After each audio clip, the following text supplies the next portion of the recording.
বদনজরের লক্ষণগুলো কি কি জেনে নিন, কেননা এই বদনজরের ফলে একজন সুস্থ সবল মানুষও শুকিয়ে আস্তে আস্তে মৃত্যুর ধার প্রান্তে চলে যায়।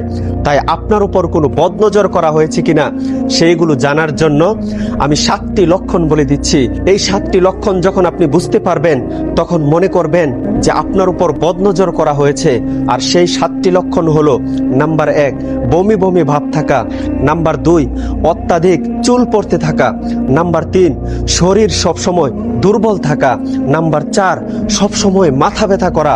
নাম্বার 5, বুক ধরফর করা এবং অস্বস্তি লাগা। নাম্বার 6, চেহারা ফ্যাকাশে ও হলুদ হয়ে যাওয়া। নাম্বার 7, আত্মীয় ও বন্ধু বান্ধব ও সহকর্মীদের সাথে দেখা করতে অপছন্দ করা।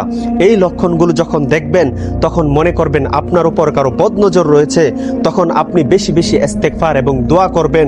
আর এই ভিডিওটা সর্বোচ্চ শেয়ার করে দিবেন যেন মানুষ এই বিষয়গুলো সম্পর্কে জানতে পারে, ইনশাআল্লাহ।